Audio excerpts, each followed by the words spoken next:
Hello. Hey, you guys. A beautiful morning. A beautiful morning. Wow, wow, wow. Yes.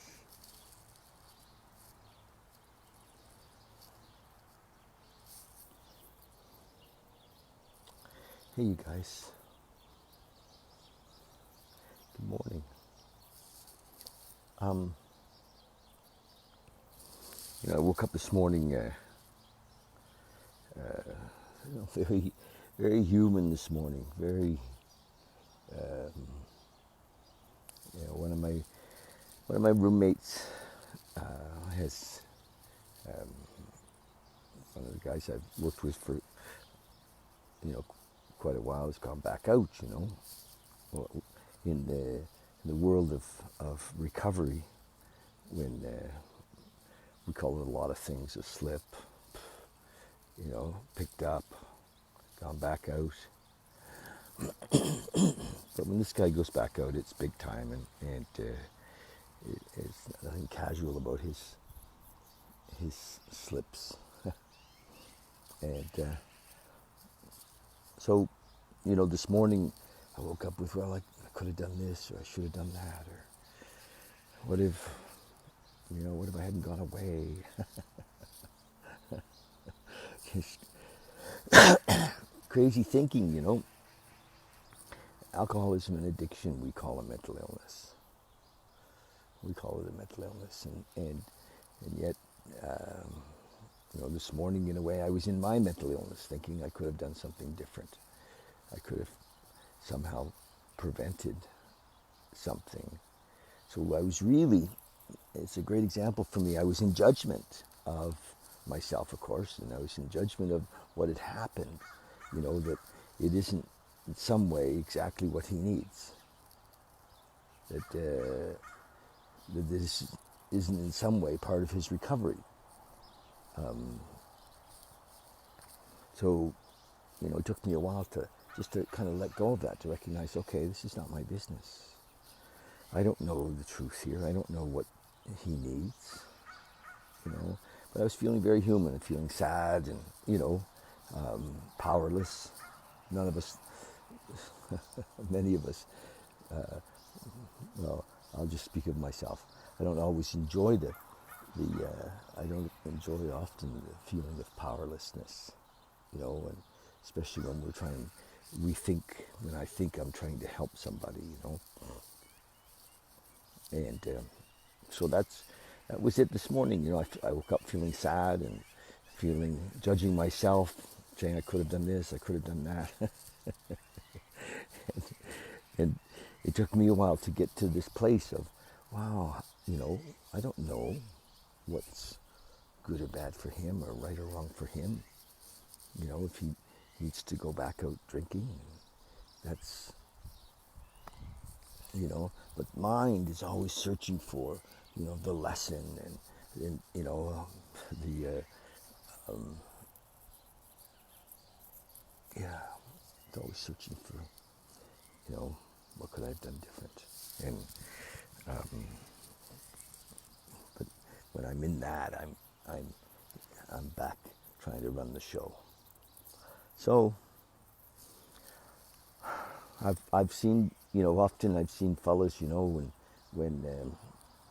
when somebody dies, and lots of times in alcoholism and addiction they do die, more often than not, actually. And I've seen my friends say, well, that's what happens. And I thought, gee, they're awfully cold. And maybe they're not cold, maybe they're mature. Maybe they've actually realized that, it's not my business how somebody lives their life. If they die as a result of this disease, or it seems that way, that's perfect for them. And so to get to that place of total surrender to God's will, nothing happens here by mistake, that nothing's missing. It is all exactly as it's meant to be in each moment.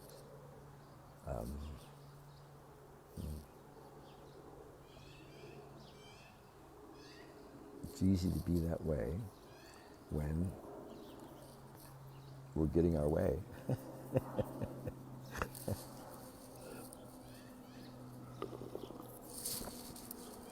Not quite so easy when we we have an agenda and we think it should be a certain way.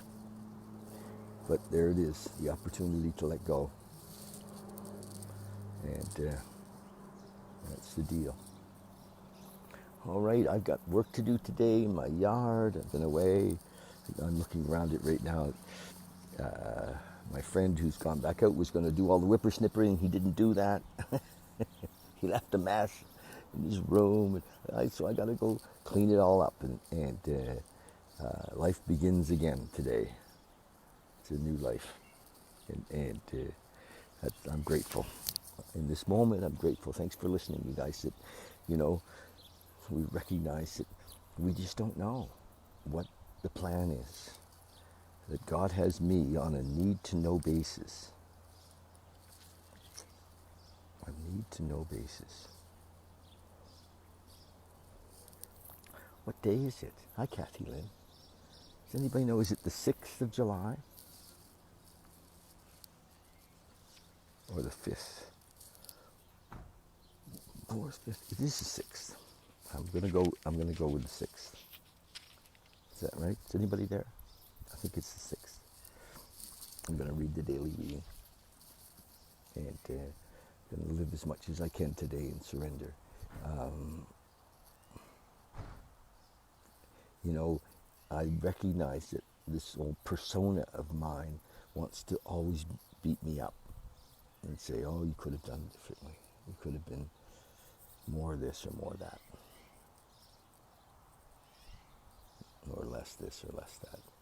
It's crazy, isn't it? But here we are. Perfect. Here we are, superstars. Each and every one of us. Look at the crowd. People are here this morning. Tracy, and James, and Jason, and Kathy, Lynn. Love you guys. Thanks for dropping by. Tell me, it is the 6th, right? Are you there? Is it the 6th? I'm going to go with it. It's great when you don't know what day it is. It's great when I don't know.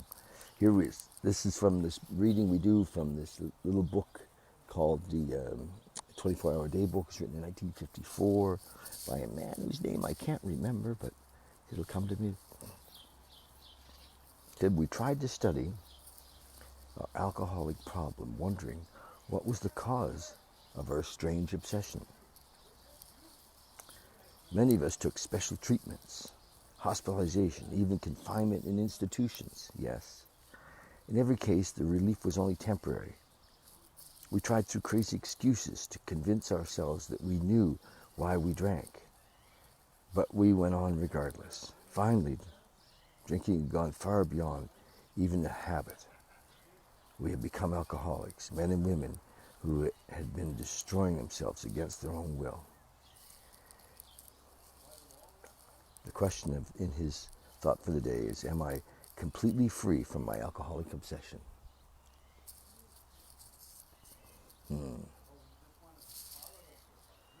Sometimes my alcoholic obsession is the idea that I know what's best for me. And that could be persistent. You know, because the second half of the first step in Alcoholics Anonymous and in 12 steps is that I am powerless. And when I look deeply into that, I see that what I'm powerless over is management of my life. And so that goes on, that obsession of trying to run the show. We can surrender that, boy oh boy. Meditation for the day. It says, ask and ye shall receive. Never let yourself think that you cannot do something useful or that you never will be able to accomplish a useful task. The fact is that you can do practically anything in the field of human relationships if you are willing to call on God's supply of strength. The supply may not be immediately available because you may not be entirely ready to receive it, but It will surely come when you are properly prepared for it. As you grow spiritually, a feeling of being plentifully supplied by God's strength will possess you, and you will be able to accomplish many useful things. Beautiful, eh? The preparation course is to surrender and asking for help. Surrender, willingness. Prayer for the day. I pray that I may claim God's supply of strength by my faith in Him. I pray that it shall be given to me according to my faith. Beautiful. So that's the reading for today. Yes, faith. That's exactly what I was talking about. That when I think that something's wrong in the world, I'm actually, short on faith.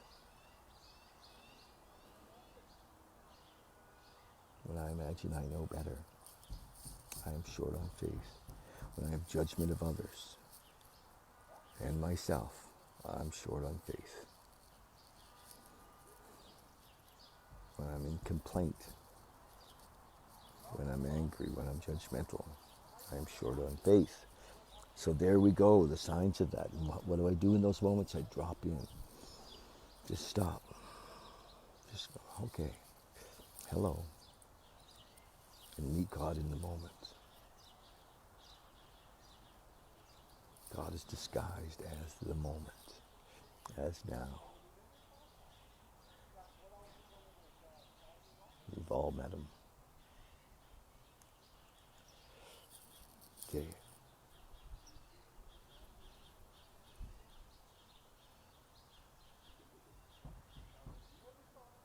Isn't it funny? The thought just came to me that one of the reasons we don't want to let go of our persona, of course, is fear of what we will become. But also this kind of strange love we have for who we are, like an ego love for who we are, and this identity of our persona, so, but letting go of it doesn't mean that we aren't here or that we disappear. We just actually become more loving and more compassionate and more available in each moment when we're not holding on to who we think we are. Anyway, I love you guys, and have a great week, great day, beautiful day. Cheers.